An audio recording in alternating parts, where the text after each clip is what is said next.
Hello friends, स्वागत है आप सभी का एक बार फिर से आपके अपने YouTube channel study with Rohit में। तो आज हम पढ़ेंगे यूपी डीएलएड के चतुर्थ सेमेस्टर के प्रथम प्रश्न पत्र, जो कि है आरंभिक स्तर पर भाषा एवं गणित के पठन लेखन तथा संख्या पूर्व क्षमताओं का विकास। इसका ये पार्ट नंबर 2 रहेगा। पार्ट नंबर ये 2 होगा।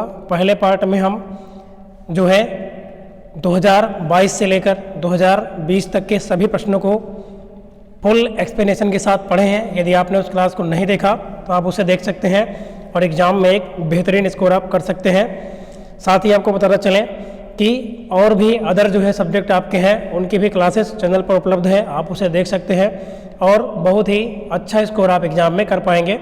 और ये पेपर आपका कितने नंबर का होता है? 50 नंबर का। 15 नंबर ऑब्जेक्टिव होता है, तो ऑब्जेक्टिव का बहुत ही ज़्यादा इंपॉर्टेंस रहता है ऐसे प्रश्न जो है प्रश्न पत्रों में।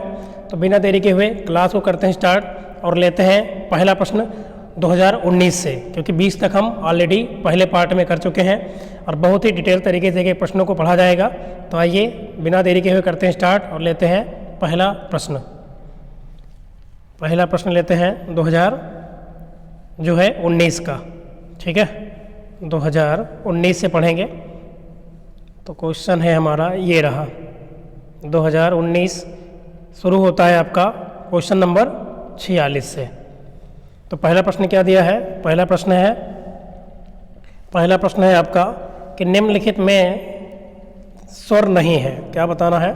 निम्नलिखित में से कह रहा है इसमें से कौन सा ऐसा वर्ड है जो कि स्वर नहीं है। तो आपको पता होगा कि अगर बात करें स्वरों की संख्या भारत सरकार द्वारा जो स्वीकृत की गई है वो हिंदी वर्णमाला में कितनी है? 11 है। ठीक है, स्वरों की संख्या कितनी है? 11 है ना। छोटा आ से लेकर रीढ़ तक जो है इनकी संख्या 11 है, जिसमें स्वरों को भी अलग अलग पार्टों में बांटा गया है। जैसे बात करें कि मात्रा के आधार पर, तो एक मात्रा के आधार को हम कहते हैं ह्रस्व स्वर, और इनकी संख्या कितनी होती है? 4 होती है। पहले पार्ट में पढ़े थे। छोटा आ होता है, छोटा आ के बाद छोटी ई होता है, छोटा ऊ होता है और ऋ होता है। इन्हें हम मूल स्वर भी कहते हैं। तो इनकी संख्या 4 होती है।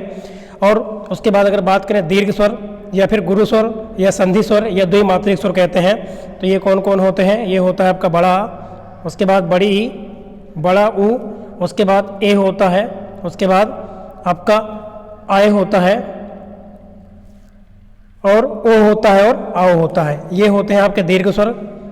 और बात करें यहाँ पर एक होता है आपका प्लुत स्वर जो त्रिमात्रिक होता है। जैसे कि हम क्या बोलते हैं जब हम बोलते हैं ओम, क्या बोलते हैं? ओम बोलते हैं। तो यहाँ पे 3 मात्रा का समय लगता है। ये मात्रा के आधार पर थे। तो अगर मूल स्वरों की बात करें तो कितने होते हैं? मूल स्वर आपके 4 हैं और कुल स्वरों की संख्या पूछे तो कितनी है? तो आप कहेंगे 11 है। ठीक है, आ से लेकर ऋ तक। चलिए आगे बढ़ते हैं हम नेक्स्ट क्वेश्चन की ओर। क्वेश्चन अगला क्या है? जो क्षत्रिय वाला छ है ये किन किन वर्णों के मिश्रण से बना है? तो अगर बात करें छ जो है वर्ड ये कैसा है? यह एक संयुक्त वर्ड है या संयुक्त व्यंजन भी कहते हैं। और इनकी संख्या कितनी होती है? 4। कल के पार्ट में हम पढ़े थे, इसके पहले मतलब जो पार्ट था उसमें पढ़े थे कौन कौन होता है। एक तो हो गया क्षत्रिय वाला छ हो गया, जो कि बना होता है आधा का और षटकोट वाले सा से बना होता है। उसके बाद त्रा होता है जो कि बनता है आधा ता और रा से। ज्ञा होता है जो कि बनता है आधा झा और यहाँ से बनता है। और अगर बात करें एक होता है आपका यहाँ पे श्रमिक वाला सा, जो कि बना होता है आधा सा और रा से। तो 4 होते हैं संयुक्त वर्ड। अब आप खुद बता सकते हैं कौन सा ऑप्शन सही होगा इसमें। आधा का और सा कहाँ पर है? तो ये वाला आपका ऑप्शन सही हो जाएगा। ठीक है, सा वाला। वैसे यहाँ पे जो ये सा है इस पे हलंत नहीं होगा, आधा का और सा होता है। नेक्स्ट क्वेश्चन की ओर बढ़ते हैं। निम्नलिखित में अयोग वाह है। तो आइए जानते हैं इसमें कौन अयोग वाह है। क्या छोटा और बड़ा ये अयोग वाह है? छोटी बड़ी क्या ये है? अन और आह क्या ये अयोग वाह है? या फिर ए और आय ये अयोग वाह है? तो आप कहेंगे अयोग वाह जो है 2 प्रकार के हैं तुम्हारे इसमें सब्जेक्ट में। एक होता है अनुस्वार और एक होता है आपका विसर्ग। अनुस्वार में क्या होता है कि जिसमें अन आता है, अन जिसको अनुनासिक भी बोलते हैं वर्ड ये, और एक आह होता है जिसमें विसर्ग लगा होता है। तो अन और क्या होगा? आह हो जाएगा। ठीक है, ये आपका अयोग वाह है। तो आगे बढ़ते हैं नेक्स्ट क्वेश्चन की ओर। अगला क्वेश्चन क्या है? वाक्य के गुण होते हैं। क्वेश्चन पूछ रहा है कि वाक्य के गुण इसमें से क्या होते हैं, तो आप बताएंगे। वाक्य के गुण की बात करें तो वाक्य क्या होते हैं? वाक्यों में सार्थकता होनी चाहिए, क्रमबद्धता होनी चाहिए, है ना, योग्यता होते हैं। तो ये सभी के सभी वाक्य के गुण हैं, तो प्रयुक्त सभी सही हो जाएगा। अगला क्वेश्चन 50 नंबर देखेंगे आप। मुझसे बैठा नहीं जाता है, ये कैसा जो है वाच्य है, इसमें बात कर रहा है। वाक्य कैसा है ये? तो मुझसे बैठा नहीं जाता, ये है क्या? एक प्रकार से भाव को आप प्रकट करते हैं ना, कि मुझसे उठा नहीं जाता, बैठा नहीं जाता, तो ये सब क्या है? अपने भाव को प्रकट करते हैं। जैसे क्या कहते हैं हम? भाववाच्य। अगर पूछ लिया जाए कि वाच्य कितने प्रकार के होते हैं? 3 प्रकार के। कौन कौन से? कृतवाच्य होता है, कर्मवाच्य और भाववाच्य। ये 3 प्रकार के मेनली वाच्य होते हैं। ये क्वेश्चन भी पूछा गया है। अगला क्वेश्चन उच्छिप वर्ण है, इसमें से कह रहा है कि उच्छिप वर्ण कौन कौन से हैं। तो बात करें उच्छिप वर्ण कौन है, तो आपके हो जाएंगे इसमें। तो उच्छिप वर्ण की बात करें तो 2 वर्ण होते हैं। कौन कौन होता है? डा है और आपका ये अंगा है। ये उच्छिप वर्ण है, क्योंकि इसको बोलते समय जो जीभ होती है वो मूर्धा से टकराती है, ठीक है ना। तो इसको आप बोल के देख सकते हैं, ड और अंगा। इसमें क्या होगा? ये जो है, जो आपकी जो जीभ होगी ये मूर्धा से जो है टकराती है। आगे क्वेश्चन देखते हैं। नेक्स्ट क्वेश्चन क्या है? श्वास के आधार पर व्यंजनों का वर्गीकरण होता है। तो बात करें श्वास के आधार पर व्यंजनों का वर्गीकरण क्या क्या होता है, तो आप देखे होंगे एक होता है अल्प प्राण, जिन्हें बोलने के लिए कम मात्रा का समय लगता है ना। एक होते हैं महाप्राण। और अल्प प्राण और महाप्राण के बारे में हम आपको पहले वाले पार्ट में बहुत डिटेल तरीके से बताए हैं कि कितने अल्प प्राण हैं और कितने महाप्राण हैं। तो आप उस वीडियो को देख सकते हैं और एक अच्छा स्कोर आप कर पाएंगे, ये हम बार बार कह रहे हैं। अगर आप इस क्लास को 2-3 बार सुन लेते हैं तो बहुत से प्रश्न आपको याद हो जाएंगे ऑलरेडी। तो क्या होते हैं श्वास के आधार पर? तो आप कहेंगे अल्प प्राण और क्या होते हैं? महाप्राण। नेक्स्ट क्वेश्चन की ओर बढ़ते हैं। अगला क्वेश्चन क्या है? क्वेश्चन नंबर 53 में क्या है? भाषा का भेद है। तो भाषा का भेद क्या है? तो आप कहेंगे भाषा को हम लिख कर प्रकट कर सकते हैं, मौखिक रूप से प्रकट कर सकते हैं। तो हम कहेंगे आ और बा दोनों सही हो जाएगा। तो भाषा के दोनों भेद हैं, लिखित भी है और मौखिक भी है। नेक्स्ट क्वेश्चन की ओर बढ़ते हैं। अगला क्वेश्चन क्या है? क्वेश्चन है हमारा किसी वाक्य की पूर्णता पर, मतलब जब कोई वाक्य क्या हो, पूरी तरह से पूर्ण हो जाए, तो जो है विराम चिन्ह लगता है। कौन कौन सा विराम चिन्ह लगाया जाता है वाक्य के पूर्ण होने पर? तो ये तो सबको पता होगा, पूर्ण विराम का चिन्ह लगाया जाता है। अगला क्वेश्चन, अगर लाघव चिन्ह की बात करें तो किसी का जब विवरण देना होता है उसे हम क्या बोलते हैं? लाघव चिन्ह कहते हैं। अगला, बिना सोचे समझे अधिक खर्च करने वाले के लिए एक शब्द क्या होता है? तो बिना सोचे समझे जो व्यक्ति अधिक खर्च करते हैं, है ना, उसे हम क्या कहते हैं? उसको कहते हैं अपव्ययी। क्या बोला जाता है? अपव्ययी कहा जाता है। अगला क्वेश्चन है किसी संख्या के दाहिनी ओर शून्य रखने पर वह संख्या बढ़ जाती है। जैसे मान लो हमने लिखा 1 लिखा, 2 लिखा, 3 लिखा, ये संख्या लिखा। अब इसके दाहिनी ओर की बात कर रहा है, क्या रख दो? शून्य रख दो। तो हमने रख दिया, 10 हो जाएगा। इस पर रखेंगे तो 20 हो जाएगा। इस पर रखेंगे 30 हो गया। तो बताओ पहले 1 था, अब 10 हो गया, कितने गुना बढ़ा? तो आप कहेंगे 10 गुना। 3 पहले था, 30 हो गया, 3 था हम 30, 3 गुना 10 गुना बढ़ा। 2 था, 20 हो गया, तो कितने गुना बढ़ा? आप कहेंगे 10 गुना बढ़ जाता है। तो किसी संख्या के दाहिनी ओर शून्य रखने पर वह संख्या बढ़ जाती है, तो कितने गुना? 10 गुना। ठीक है ना। चलिए, अगर 2 बार शून्य रख देंगे कितने गुना बढ़ जाएगी? 100 गुना बढ़ जाएगी। अगला क्वेश्चन की ओर बढ़ते हैं। नेक्स्ट क्वेश्चन क्या है? क्वेश्चन है हमारा 3 अंकों की सबसे बड़ी संख्या क्या होती है? तो 3 अंकों की सबसे बड़ी संख्या क्या होती है? 999। जब भी बड़ी पूछे तो जितने अंकों की पूछे उतने बार 9 लिख दें, वो बड़ी संख्या होती है। छोटी पूछे तो 1 लिखने के बाद 3 अंकों में 2 जीरो लगा दो, 3 अंक हो गए, 100 होती है। 4 की पूछे तो आपका 1000 हो जाएगा। ठीक है ना, मतलब 4 डिजिट हो गए। बड़ी पूछे 4 अंकों की तो 9900 कितना हो जाएगा? तो आप हो गए 9999 हो जाएगा 4 अंकों की। ऐसे आप कर सकते हैं। चलिए अगला क्वेश्चन, नेक्स्ट क्वेश्चन क्या है? क्वेश्चन है 59 में। अच्छा अभी तो 58 देखें, 58। 3478 में सैकड़े वाली संख्या क्या है? आइए इसको डिटेल तरीके से पढ़ते हैं। क्वेश्चन क्या है हमारा कि 3478 में सैकड़े वाली संख्या। अब देखो 3400 क्या लिखा है? 78 लिखा है। तो 8 कहाँ पर है? तो आप कहोगे इकाई पर है। 7 कहाँ है? दहाई पर है। 4 कहाँ है? तो आप कहेंगे सैकड़े पर है। 3 कहाँ है? 1000 पर। तो क्या पूछा है? सैकड़े वाली। तो सैकड़े पर कौन है? तो आप कहोगे 4 है। कौन है? 4। तो आपका उत्तर सही हो जाएगा सा वाला। अगला, 10 तक के अंकों में सबसे छोटा अंक क्या होता है? तो अगर बात करें 10 तक के अंकों में 1 से लेकर 10 तक की संख्या में सबसे छोटा अंक क्या होगा? तो आप कहोगे देखो 10 में कौन ऑप्शन आएगा? 0। 0 क्या होगा? सबसे छोटा डिजिट हो जाएगा, ये रहा। अगला, निम्नलिखित में शुद्ध शब्द कौन है ना? अंताक्षरी, अंत्याक्षरी, अंतछरी या फिर अंतताक्षर, अनताक्षरी, क्या इसमें सही होगा? शुद्ध ढूंढना है आपको इसमें से। तो आप कहेंगे कि वर्तनी शुद्ध इसमें किसकी है? तो अंत्याक्षरी बोला जाता है। क्या बोलते हैं? अंत्याक्षरी। अगला क्वेश्चन देखेंगे हम नेक्स्ट क्वेश्चन की ओर। क्वेश्चन नंबर 61 पे देखते हैं क्या दिया है। पठन की प्रक्रिया में उचित आरोह अवरोह का समावेश न होने का मुख्य कारण क्या होता है ना? उचित आरोह और अवरोह का समावेश अगर नहीं है तो उसका मेन कारण क्या होता है? तो आप कहेंगे क्या जल्दी से पढ़ना, शीघ्रता से? बिल्कुल, अगर आप जल्दी से जल्दी पढ़ेंगे तो आरोह और अवरोह का सही से समावेश नहीं हो पाएगा। ये भी है। भाव को अगर समझ के नहीं पढ़ते तो भी होगा, बिल्कुल। अधिक तेज आवाज़ में अगर पढ़ते तो भी होगा। तो हम कहेंगे उपर्युक्त सभी के सभी इसमें है ना? अगर इन कंडीशन को ध्यान में रख के नहीं पढ़ा जाएगा तो आरोह और अवरोह का समावेश सही प्रकार से हो नहीं सकता है। अगला क्वेश्चन नंबर 62, निम्नलिखित भाषा के या लिखित भाषा, क्या बोला? लिखित भाषा के ध्वन्यात्मक पठन को क्या कहते हैं? अगर कोई भाषा लिखी है और लिखने के बाद आप उसको पढ़ रहे हैं तो बताइए उसको क्या बोलोगे? तो उसको आप कहोगे सस्वर पाठन, मतलब कि स्वर सहित पढ़ रहे हैं आप। और जब मन में पढ़ोगे तो उसे कहेंगे बिना आवाज़ के मौन पाठन बोलेंगे। अब ध्वनि उत्पन्न करा ना, ध्वन्यात्मक लिखा है मतलब ध्वनि उत्पन्न हो रही है, तो आप बोल रहे हो मतलब स्वर सहित पढ़ रहे हो आप। तो अगला क्वेश्चन देखेंगे, क्वेश्चन नंबर बढ़ेंगे 63 की तरफ। वाक्य में निम्नलिखित गुण कैसे होते हैं? ये क्वेश्चन रिपीटेड है, तो बताएं इसमें कौन गुण होते हैं? ये पूछा गया है।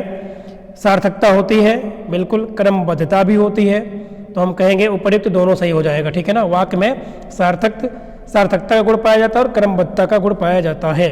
नेक्स्ट क्वेश्चन क्या है? क्वेश्चन है हमारा का उच्चारण स्थान क्या है? तो हमने कल आपको बताया था पूरा वर्ग, आज फिर से चलिए देख लेते हैं, है ना? फिर से देखते हैं।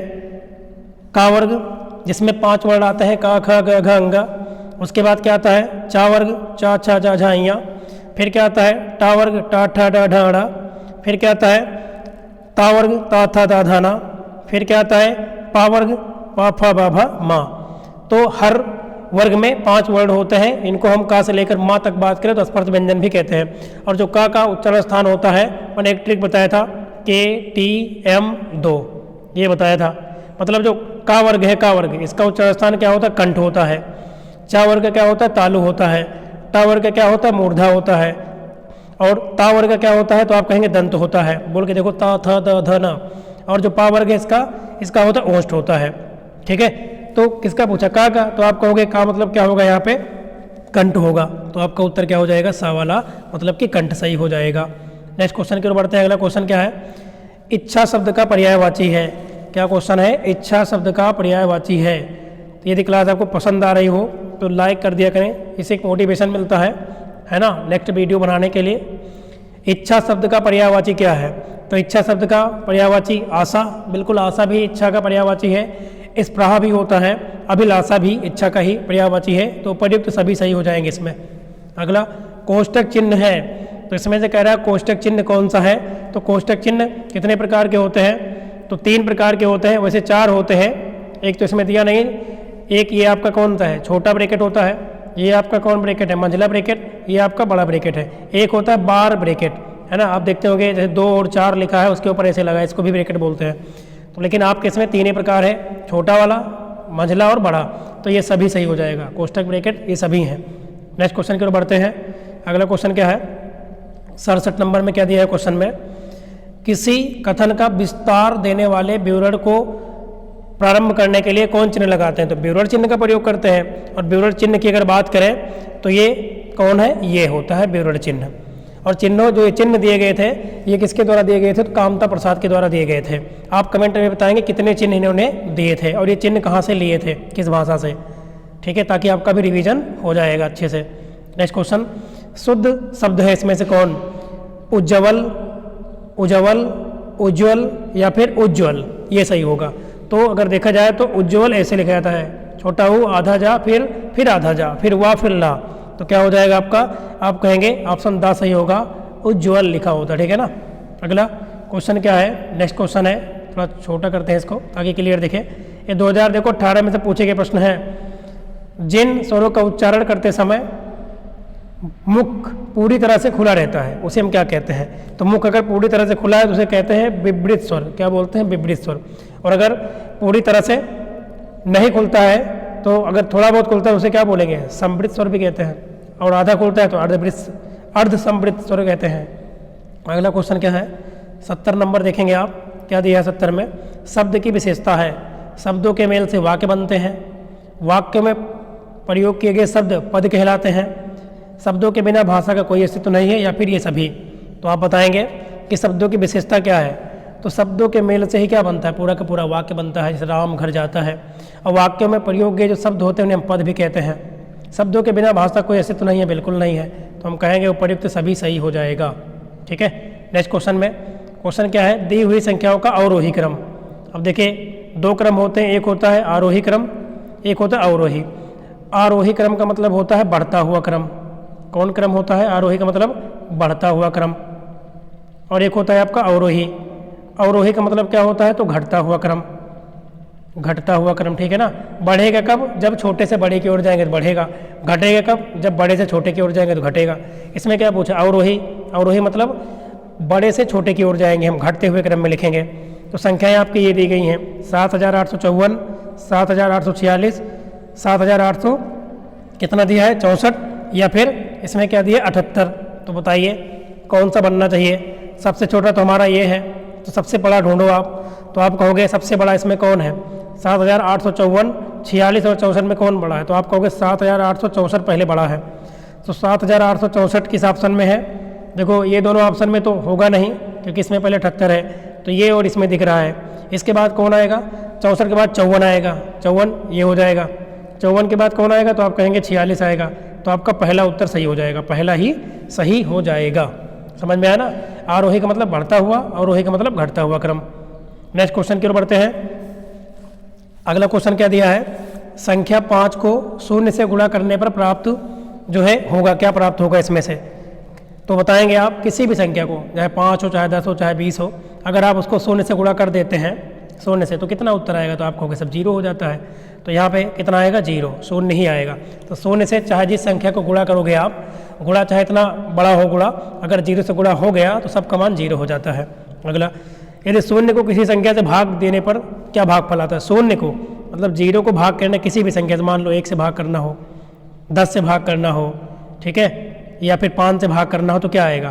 तो बताइए अगर ऊपर 0 है और नीचे कोई भी संख्या है हर में, तो बताइए इसका मान 0 ही आता है। कितना आता है? 0 ही आएगा इसमें भी। तो 73 में भी क्या आएगा? 0 आएगा। चाहे 0 से किसी संख्या में गुणा करोगे तो भी 0 आएगा, और अगर 0 को किसी संख्या से भाग करोगे उससे बड़ी, तो भी 0 ही आता है। अगला क्वेश्चन क्या दिया गया है? पुस्तक प्रेस कारखाने में पिछले वर्ष 39,779 और वर्तमान में 46,759 पुस्तकें छपकर तैयार हुई। कुल कितनी पुस्तकें छपी? तो कुल का मतलब सब कितनी हुई, तो आप जोड़ दोगे इनको और क्या करोगे?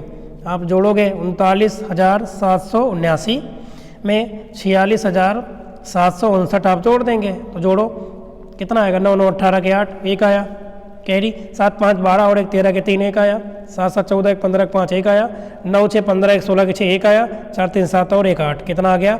86,538। तो आपका आंसर कौन सही हो रहा है? बा वाला। ठीक है ना भाई? पिछले वर्ष इतनी पुस्तकें छपी और अब की बार इतनी, तो कुल कितनी छपी? तो कुल में दोनों जोड़ा ही तो जाएगा, जोड़ देंगे हम। अगर कहता कि इनका अंतर कितना आया तो घटा देते हम, कितना कम छपी तो घटाना पड़ता है हमको। अगला क्वेश्चन क्या है? क्वेश्चन नंबर 75 देखेंगे आप। 75 में क्या दिया है? 1 सैकड़े में कितनी दहाइयाँ होती हैं?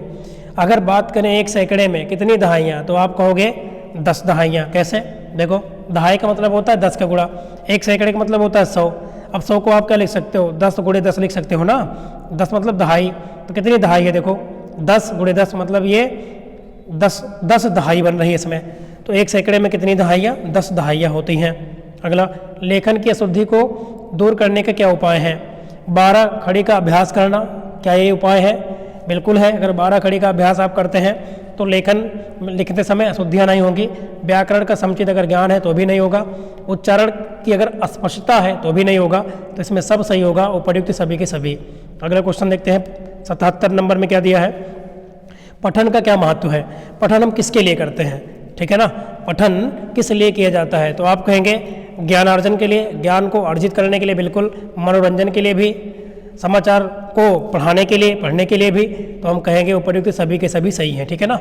अगला यारा लावा कैसे व्यंजन है, तो अगर बात करें यारा लावा तो ये व्यंजन होते हैं अंतस्थ, इनकी कितनी संख्या होती है 4। अगर बात करें स्पर्श व्यंजन तो स्पर्श व्यंजन की संख्या होती है 25, का से लेकर माँ तक, ठीक है। उस व्यंजन की संख्या 4 होती है, सा और हा होता है। संयुक्त व्यंजन कितने होते हैं 4, इसका तो हम एक्सप्लेनेशन कर दिए हैं, क्षत्रिय वाला छा, ज्ञा, श्रमिक वाला सा और त्रा, और ये कैसे बनते हैं इनको भी हम बताए थे। अगला क्वेश्चन देखेंगे हम, इंपॉर्टेंट है, पूछता है संयुक्त व्यंजन, चा वर्ग का उच्चार स्थान क्या होता है, तो अगर आप ध्यान से सुने होंगे तो मैंने बताया था एक ट्रिक, है ना, के टी एम 2, ये होता है कंठ, ये होता है तालु, ये होता है मूर्धा, ये होता है दंत, ये होता है ओष्ठ। तो ये का वर्ग पहले आता है तो ये कंठ होता है, उसके बाद टा वर्ग आता है तो आप कहेंगे, उसके बाद क्या आएगा आपका, यहाँ पे टा वर्ग आएगा, है ना, का ख ग घ अंगा, फिर चा वर्ग आएगा ना। चा वर्ग क्या होता है, तो आप कहेंगे ये कंठ होता है, तालु होता है, तो आप कहेंगे क्या हो जाएगा, चा वर्ग है ना तो तालु हो जाएगा, क्या हो जाएगा, आप कहेंगे तालु हो जाएगा। जबकि उसके बाद क्या आएगा, जो है टाठा डाढ़ा, तो उसका क्या होता है, मूर्धा होता है। अगला, अंग्रेजी में स्वरों की संख्या कितनी है, तो अंग्रेजी में स्वरों की संख्या कितनी है, तो आप कहेंगे 5 है। कौन कौन है, ए है, ए ही है, ए ई आई ओ, और कौन है, यू, यही तो है, ये 5 जो है अंग्रेजी में स्वर की संख्या है। अगला क्वेश्चन देखते हैं हम, इतिश्री, इतिश्री के लिए चिन्ह कौन सा इसमें प्रयोग होगा, तो इतिश्री के लिए जो चिन्ह प्रयोग होता है ये होता है 2-2 बार ब्यूरोट वाले चिन्ह को एक बार राइट की ओर एक बार लेफ्ट की ओर लिखते हैं, तो इसको कहते हैं इतिश्री। कमल का समानार्थी शब्द है, तो कमल का समानार्थी शब्द ये तो आसान है, आपको क्या होगा, कमल का समानार्थी शब्द नहीं है पूछ रहा है। अच्छा है कौन, पंकज होता है, नीरज होता है, सरोज होता है, पदम भी होता है। अनिल क्या है, ये आग का है ना, किसका है, अनिल किसका होगा, तो अनिल वायु का होगा कि आग का, आप बताएं कमेंट करके, अनिल किसका होगा। पंकज, नीरज, सरोज ये सब किसका है, कमल का है। अनिल किसका है, वायु का कि आग का, आप ये बताएंगे। ये वायु का है क्योंकि अनल जो होता है आग का होता है, ठीक है ना। अगले क्वेश्चन की ओर बढ़ते हैं। नेक्स्ट क्वेश्चन क्या दिया है हमारा, क्वेश्चन है हमारा वर्तनी की दृष्टि से शुद्ध शब्द कौन है, तो फिर ये क्वेश्चन रिपीटेड है, आपने देखा था, ये आपको जो है पहले भी मिला था, 19 वाले में भी, 18 में भी आया है। तो क्या होगा आपका, आप कहेंगे सा वाला सही होगा, ऊ छोटा हो के बाद 2 बार आधा जा होता है, फिर वाह फिर ला होता है, उज्ज्वल, ठीक है, तो आपका सा सही हो जाएगा। अगला, संयुक्त व्यंजन ज्ञा किससे बना है, तो ज्ञा मैंने बताया था आधा जा और इया से मिलकर बना होता है, आधा जा और इया से, तो बा वाला सही हो जाएगा। अगले क्वेश्चन की ओर बढ़ते हैं। क्वेश्चन क्या है, हिंदी में वचन कितने होते हैं, तो हिंदी में अगर बात करें वचन की तो कितने होते हैं, तो आप कहेंगे हिंदी में वचन 2 होते हैं, एक वचन और बहुवचन। संस्कृत में बात करें तो 3 होते हैं, एक वचन, द्विवचन और बहुवचन। ऐसे अगर लिंग भी बात कर लें तो हिंदी में कितने होते हैं, 2 ही होते हैं, संस्कृत में कितने होते हैं, 3 होते हैं। अगला, अवरोही क्रम बताओ, अवरोही मतलब घटता हुआ, घटता हुआ का मतलब सबसे पहले सबसे बड़ा, देखो तो इसमें 18 के बाद 15 है, 15 के बाद 13 9, ये सही है एकदम, पहला ही सही है क्योंकि ये बढ़ता हुआ क्रम है, आरोही क्रम है। अगला, 100 इकाई के समूह को क्या कहते हैं, अगर बात करें 100 इकाई अगर है, 100 बार इकाइयाँ हैं तो उसे हम क्या कहते हैं, 1 सैकड़ा बोलते हैं, 100 बोल देते हैं। 100 बार इकाई का मतलब 1 सैकड़ा, ठीक है। अगला क्वेश्चन क्या है, गणित की मूल संक्रियाएं कौन कौन सी हैं, तो गणित की मूल संक्रियाएं क्या क्या होती हैं, जोड़ना होता है, घटाना होता है, गुणा होता है, भाग होता है। तो आप कहेंगे जोड़ना, घटाना, गुणा, भाग, तो ये 1 और 2 दोनों सही हैं। अगला, जोड़ की क्रिया में जोड़ते हैं, जोड़ की क्रिया में है ना किसको किससे जोड़ते हैं, तो आप कहेंगे इकाई को इकाई से जोड़ते हैं, बिल्कुल इकाई को इकाई से तो जोड़ते हैं। जैसे मान लो 50 में आपको जोड़ना है, मान लेते हैं 45, तो बताइए कैसे जोड़ोगे आप, ये 0 इकाई पर है, 5 इकाई पर, इसको जोड़ोगे आप, तो 0 में 5 जोड़ो 5, फिर दहाई को दहाई में जोड़ते हैं, ऐसे सैकड़े को सैकड़े में जोड़ते हैं।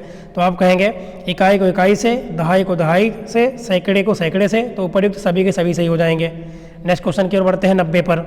90 में क्या दिया है, गुणा की संक्रिया कौन नहीं है, तो गुणा की संक्रिया में इसमें से पूछ रहा है कौन नहीं है, तो आप कहेंगे गुणा की संक्रिया में जो शेष है ये तो भाग में आता है ना, गुण भी होता है, गुणक भी होता है, गुणनफल भी होता है, लेकिन जो शेष है ये भागफल में आता है, ये गुणा की संक्रिया नहीं है। अगला, लेखन एक शारीरिक क्रिया है, मतलब फिजिकली क्रिया है, जिसमें बालकों के हाथों को गतिविधियां करनी पड़ती हैं। ये कथन किसका स्टेटमेंट है, ये कथन किसने कहा, तो ये कहा था अगर बात करें मांटे सरी ने, श्रीमती मांटे सरी जी ने कहा था कि लेखन एक शारीरिक क्रिया है जिसमें जो बालक होते हैं ये हाथों को गतिविधि करना पड़ता है, मतलब अपने हाथों के द्वारा ही गतिविधि करके लिखते हैं। ये कथन मांटेसरी का है। अगला, जिनका उच्चारण कंठ से हो, स्पर्श से होता है उसे क्या कहते हैं? का वर्ग में आते हैं, क ख ग घ अंग आते हैं। तो आप कहेंगे पहला ही सही हो जाएगा, ये तो हम बता चुके हैं आपको। अगला क्वेश्चन 93, ये भी क्वेश्चन रिपीटेड है। ज्ञानार्जन और ज्ञान वृद्धि का साधन क्या है? तो ज्ञानार्जन और ज्ञान वृद्धि का साधन क्या है? तो आप कहेंगे क्या प्रत्यक्ष निरीक्षण तथा स्वानुभव है? बिल्कुल ये भी होता है। अगर विचार का विनिमय एवं दूसरे से हम शिक्षा ग्रहण करेंगे तो ये भी ज्ञानार्जन का ही एक साधन है। स्वाध्याय और पठन का अभ्यास करेंगे तो ये भी है। तो हम कहेंगे उपरोक्त सभी के सभी ज्ञानार्जन और ज्ञान में वृद्धि के साधन है। अगला, विराम संबंधी समस्या का प्रमुख कारण क्या है? तो विराम संबंधी समस्याएं कब आती हैं? जब हमें विराम चिन्हों का ज्ञान सही से नहीं होता है। यही तो होगा ना। आत्मविश्वास का अभाव, क्या ये भी होगा? नहीं भाई, इसमें विराम चिन्ह का अगर ज्ञान नहीं है तभी तुम्हें कारण आएगी। नेक्स्ट क्वेश्चन की ओर बढ़ते हैं। क्वेश्चन नंबर आपका 95 2017 के हैं। क्वेश्चन कितने? चलिए इसी क्लास में इसको कवर कर लेते हैं सभी के सभी प्रश्नों को, ठीक है ना। थोड़ा स्पीड बढ़ाते हैं। विपरीत स्वर कौन कौन से हैं? तो अगर बात करें इसमें से कि विपरीत स्वर कौन है, तो आप कहेंगे जो विपरीत स्वर है ये क्या हो जाएगा? आ और औ। अगर आप इसको बोलेंगे तो आपका मुख क्या होगा? काफ़ी ज़्यादा खुलेगा। आनंद का पर्यायवाची शब्द कौन है? तो आनंद का पर्यायवाची शब्द कौन है? मोद भी होता है, प्रमोद भी है, सुख भी है। तो उपरोक्त सभी सही हो जाएगा। ये सभी के सभी आनंद के क्या है? पर्यायवाची हैं। निम्नलिखित में कौन सा संयुक्त व्यंजन नहीं है? तो संयुक्त व्यंजन मैंने बताया 4 होते हैं। एक क्षत्रिय वाला छा है जो कि आधा का और सा से बनता है, त्रा है आधा ता और रा से बनता है, ज्ञा है जा और यह से बनता है, लेकिन जो इया है ये जो है संयुक्त व्यंजन नहीं है। अगला, निम्नलिखित में दीर्घ स्वर कौन है? तो दीर्घ स्वर मतलब जिनको बोलने के लिए 2 मात्रा का समय लगता है। तो छोटा आ, छोटी ई, रिर और छोटा ऊ ये आपके होते हैं। ये अगर बोले तो इनको हम कहते हैं मूल स्वर। 4 होते हैं। ये जो बड़ा है ये क्या होता है? दीर्घ स्वर होता है। अगला क्वेश्चन देखते हैं 99। क्वेश्चन में क्या दिया है? किसके उच्चारण में निचला होंठ ऊपरी दांतों को स्पर्श करता है? इसमें से किसका उच्चारण जब हम करते हैं तो जो निचला होंठ होता है वो ऊपर के दांतों को क्या करता है? स्पर्श करता है। तो आप कहेंगे कि बा। बा बोल के देखो आप, बा है ना, ये करेगा स्पर्श। तो आपका उत्तर हो जाएगा बा वाला ही। अगला क्वेश्चन, वाक्य जहाँ बहुत ही कम ठहरना होता है वहाँ किसका प्रयोग करते हैं? जब हम किसी वाक्य में बहुत ही कम समय के लिए ठहरते हैं तो वहाँ पर प्रयोग करते हैं किसका? अल्प विराम का। ठीक है, जब कुछ ज़्यादा टाइम तक के लिए रुकते हैं, है ना, एकदम तो नहीं, ज़्यादा टाइम के लिए, तो उसे कहते हैं हम कि अर्ध विराम। और जब एकदम से रुकते हैं वाक्य पूर्ण होने पर तो वहाँ तो आपको पता है पूर्ण विराम। अगला, 4328 में दहाई वाली अंक क्या है? देखो इकाई पर 8 है, दहाई पर 2 है। तो आप कहेंगे दहाई पूछा है, दहाई पे 2 हो जाएगा। अगले क्वेश्चन की ओर बढ़ते हैं। क्वेश्चन 102 में क्या दिया है? 102 में क्या है? जब आंकड़े को घटते क्रम में लिखा जाता है तो उसे क्या कहते हैं? जब आंकड़ों को हम घटते क्रम में दिखेंगे, घटने का मतलब बड़े से छोटे की ओर, तो उसे हम कहते हैं अवरोही क्रम। क्या बोलते हैं? अवरोही क्रम। और जब आंकड़ों को हम जो है घटने से बढ़ते की ओर जाते हैं तो उसे हम क्या कहते हैं? तो उसे हम कहते हैं आरोही क्रम। ठीक है, यहाँ घटते में पूछा है तो अवरोही। मूल संख्या में वृद्धि करना, बढ़ाना अथवा योग करना, ये क्या कहलाता है? तो अगर मूल संख्या में वृद्धि कर रहे हैं, चाहे हम बढ़ा रहे हैं उसको या योग कर रहे हैं, तो उसको हम क्या कहते हैं? कि जोड़ते हैं तभी तो बढ़ता है, जोड़ना कहते हैं। अगला, किसी भी संख्या के मान होते हैं। तो किसी भी संख्या के कितने मान होते हैं?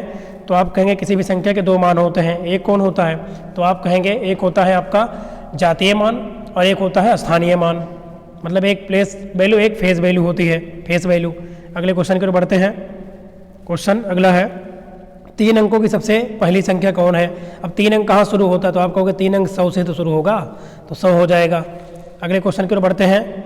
अगला क्वेश्चन 2016 की सब चल रहे हैं। अब हिंदी में स्वर कितने होते हैं? तो हिंदी में स्वर कितने होते हैं? 11, है ना। कितने होते हैं? 11। ये तो कई बार आप पढ़े, याद हो गया होगा। मनुष्य के उच्चार उपयोगी अवयव हैं, तो कहाँ कहाँ से हम उच्चारण कर सकते हैं? तो आप कहेंगे काकल, कंठ और दंत, इन सब जगह से हो जाएगा। तो उपयुक्त सभी सही हो जाएगा। नेक्स्ट क्वेश्चन क्या है? 108 में। 108 में क्या दिया है हमारे? ध्वनि विज्ञान में अध्ययन किया जाता है। तो ध्वनि और विज्ञान में अध्ययन किसका करते हैं? तो आप कहेंगे मानव के मुख से निकली ध्वनि का अध्ययन करते हैं हम ध्वनि के विज्ञान के अंतर्गत। ये तो करते हैं, श्वास का थोड़ी ना, ध्वनि का अध्ययन करते हैं ना। वैसे इसी में छिपा है इसका आंसर। ओष्ठाकृति के आधार पर स्वर होते हैं। तो आप कहेंगे ओष्ठाकृति मतलब ओठ की आकृति के आधार पर स्वर कैसे होते हैं? तो आप कहेंगे कि वृत्ताकार भी होता है और अवृत्ताकार भी, तो आ और बा दोनों सही हो जाएगा इसमें। नेक्स्ट क्वेश्चन 110 में देखते हैं हम क्या दिया है। 110 में है व्यंजनों को उच्चारण की दृष्टि से बांटा गया है। तो व्यंजनों को उच्चारण की दृष्टि से कितने भागों में बांटा गया है, तो आप कहेंगे 3 भागों में बांटा गया है। कितने भागों में? 3। अगला ऐसे आप देखिए स्वर को भी 3 भागों में बांटा गया था। ध्वनियों के उच्चारण में होने वाले यत्न को परियत्न कहा जाता है। यह होते हैं, तो ये जो है होते हैं किससे? तो स्वर तंत्री में होने वाले कंपन से, बिल्कुल। श्वास की मात्रा भी होता है, जिह्वा और अन्य अवयव द्वारा भी होता है। तो उपयुक्त सभी सही हो जाएगा 111 में। अगला क्वेश्चन 112 की ओर बढ़ेंगे। क्वेश्चन में है निम्नलिखित में दंत व्यंजन है, मतलब जहाँ किसका उच्चारण यहाँ पे दांत से होता है, तो आप कहेंगे ता वर्ग पूरा होता है, त थ द ध न। तो इसमें कौन मिल रहा है? देखो ना मिल रहा है, तो यही हो जाएगा आपका, ठीक है। जबकि ये चा जो है चा वर्ग का है, का कंठ से है। अगला आश्चर्य, हर्ष, शोक, उत्साह इत्यादि को प्रकट करने में क्या प्रयोग होता है? तो अगर इनको हम प्रकट करते हैं तो कौन सा चिन्ह प्रयोग होता है? तो आप कहेंगे कि जो है प्रयोग होगा विस्मयाय बोधक, है ना। आप देखते होंगे जैसे कि हाय वह मर गया, हाय के बाद ऐसा चिन्ह लगा होता है, वह मर गया, तो यहाँ पे दुख प्रकट हो रहा है, ठीक है। तो विस्मयाय बोधक चिन्ह कहते हैं। अगला क्वेश्चन ज़्यादा खुशी हो रही है तो भी वहाँ भी लगता है। 114 में ढा वर्ण किस वर्ग में आता है? तो ट ठ ड ढ अड़, ये किस में आएगा? टा वर्ग में आएगा। किस में आएगा? टा वर्ग में तो आएगा, बोल के देखो आप। और हर वर्ग में 5 वर्ड होते हैं, इन्हें स्पर्श व्यंजन भी कहते हैं। कुल 25 होते हैं। 13 संख्या कैसी है? तो 13 सम है, विषम है कि उपयुक्त दोनों है? तो 13 क्या है? विषम संख्या है, ठीक है। विषम संख्या वो संख्या होती है जो 2 से पूरी तरह ना कटे। अगला अवरोही क्रम है, अवरोही माने घटता हुआ क्रम, ये कई बार पूछा गया, रिपीटेड क्वेश्चन है। अवरोही में सबसे पहले सबसे बड़ा, जैसे 11, फिर 9, 7, 5, 2, बिल्कुल इसका क्रम सही है। ये वाला आरोही क्रम है क्योंकि छोटे से बड़े की ओर जा रहा है, बढ़ रहा है। भाग की संक्रियाएं होती हैं, तो भाग की संक्रिया में क्वेश्चन में कह रहा है कि इसमें कौन कौन होती हैं, तो आप कहेंगे भाग की संक्रिया में अगर बात करें तो आप कहेंगे कि भाज भी होता है, भाजक भी होता है, भागफल भी होता है, शेषफल भी होता है। तो इसमें उपयुक्त सभी हो जाएगा। जो संख्या भाग की जाती है जिसको, उसे भाज्य कहते हैं, और जिससे करते हैं उसको क्या बोलते हैं? तो आप कहोगे वो भाजक कहलाता है। और जितनी बार जाता है कोई संख्या भाग करने पर उसको भागफल कहते हैं, जो शेष बचता है उसे शेषफल कहते हैं। तो ये सब होता है। अगला भाषा शिक्षण के पक्ष हैं, तो भाषा शिक्षण के कौन कौन से पक्ष हैं ये बात कर रहा है। तो पठन भी होता है, लेखन भी है, व्याकरण भी है। तो प्रयुक्त सभी ये सभी भाषा शिक्षण के क्या है? एक पक्ष होते हैं। भाषित अज्ञानता संबंधी समस्या है, तो भाषित अज्ञानता संबंधी समस्या क्या है? क्या लिपि का सही से ज्ञान न होना? बिल्कुल है। व्याकरण का ज्ञान ना होना? ये भी है। विराम चिन्ह का ज्ञान ना होना? ये भी है। तो प्रयुक्त सभी के सभी है। यहाँ से आपके लॉन्ग क्वेश्चन बन गए कि भाषा की अज्ञानता के लिए समस्या कौन कौन है, तो इन सबको आप लिख सकते हो उसमें। अगला लास्ट क्वेश्चन 2016 का, और इस प्रकार हम कंप्लीट कर लेंगे सभी प्रश्नों को। 99 में दहाई है, 99 में दहाई कितनी है? तो 9 ही तो दहाई है, 9 इकाई भी है, 9 दहाई भी है। तो आप कहेंगे कि 99 में दहाई कौन है? तो आप कहेंगे 9 है, ठीक है। 99 में ये इकाई है, और दहाई भी पूछ रहा है, दहाई पढ़िए, इकाई पढ़िए वाला हो गया 9, और दहाई पढ़िए वाला, तो दहाई पूछ रहा है तो 9, इकाई पूछता तो भी 9 है, ठीक है। तो कैसी रही क्लास कमेंट में बताएंगे। 2 पार्ट में हमने सभी पूछे गए प्रश्नों को सॉल्व किए और बहुत डिटेल तरीके से समझे। यदि आप इन क्लासों को 2-3 बार सही से देख लेते हैं तो बहुत अच्छे से लर्न हो जाएगा, और एग्जाम में एक भी प्रश्न छूटेगा नहीं, ये गारंटी है, ठीक है ना। चलिए, आपने धैर्यपूर्वक क्लास को देखा, इसके लिए आप सभी का बहुत बहुत धन्यवाद। यदि पसंद आई हो तो लाइक कमेंट करना नहीं भूलना, इससे एक मोटिवेशन मिलता है अगली वीडियो बनाने के लिए।